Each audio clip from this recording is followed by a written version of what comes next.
This video has been created for you by the physiotherapists of the Nottingham Shoulder and Elbow Unit. It will provide you with the information you need to prepare for your surgery. On the day of your surgery, you will either be admitted to Theatre's Admissions Lounge or Surgical Short Stay Unit, both of which you can find along North Corridor. You will be given more information on this prior to your surgery.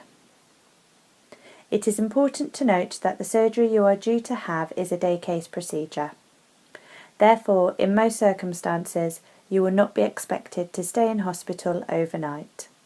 In this short video, we will cover the anatomy of the shoulder, the type of surgery you might have, what to expect immediately following your surgery, advice to help you manage when you get home, and where to find further information. Anatomy.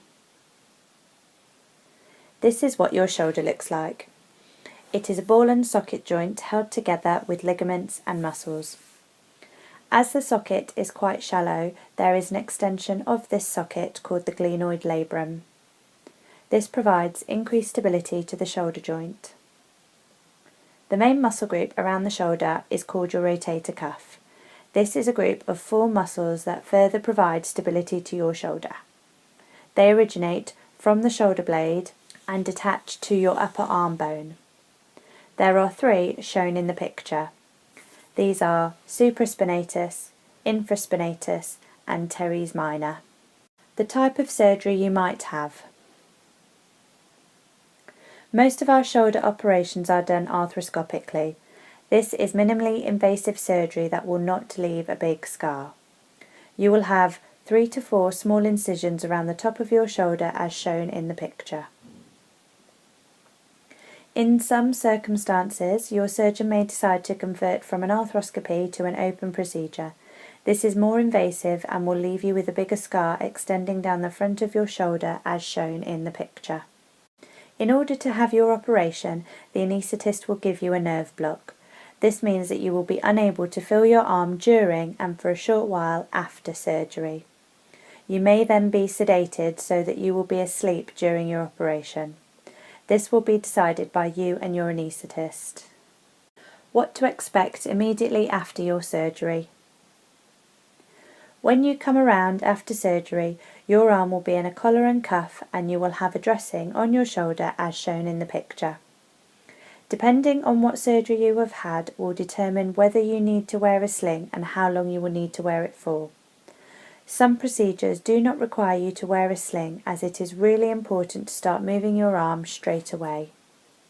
If you do require a sling, this is what it will look like in most circumstances.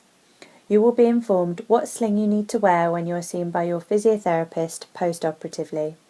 They will advise you if you need to wear a sling and how long you need to wear it for.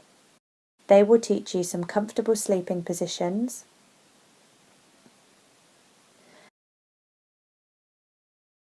how to wash and dress, and teach you any exercises you may need to do. These exercises will vary depending on what surgery you have had and your physiotherapist will instruct you further. For those of you who do not require a sling, you will only need to wear your collar and cuff until the nerve block has worn off. You should make sure you have full sensation and control back in your arm first. This usually takes between 12 and 48 hours. After that, you can start normal use of your shoulder and commence your exercises.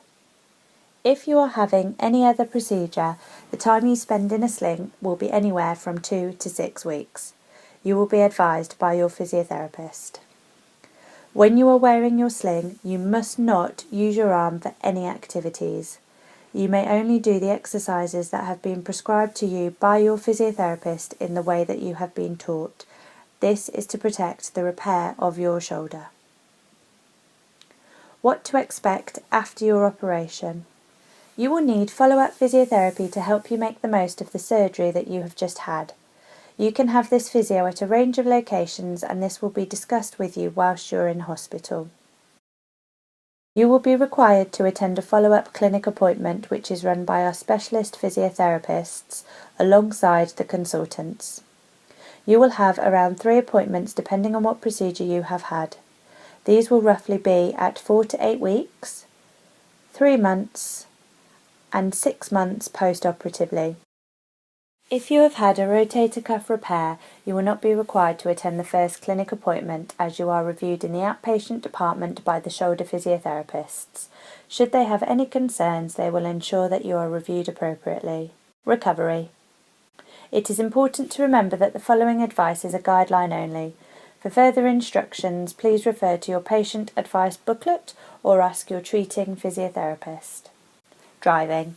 You can usually start driving when you have come out of your sling and you feel confident that you can control the car in an emergency situation.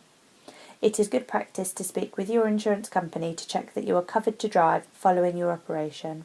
Strength. If you have had a soft tissue repair, for example a rotator cuff repair or a stabilisation, you can start strength training at 3 months following the date of your surgery. Otherwise, if you have had a different procedure, you can start strengthening exercises sooner under the supervision of your physiotherapist. Return to work. If you are due to have a subacromial decompression or a capsular release, you can return to work at 2 weeks if you have a sedentary job, 6 weeks plus if you have a heavier manual job. If you are having a rotator cuff repair or a stabilisation, you can return to light work when you have come out of your sling and comfort allows. For those of you in heavier manual jobs, you can start to think about a phased return to work after 3 months. This table summarises the likely return to work timeframes following your surgery. Again, it is important to remember that these timeframes are meant as a guideline only and you should always check with your physiotherapist before you wish to return to work. Further advice and information. Should you require further advice and information, you should dial the City Hospital campus number shown on screen. Listen to the recorded message and then dial the appropriate extension number from the table on your screen. Alternatively, you can visit our website. Thank you for listening. We hope you have found this information useful and we look forward to seeing you soon.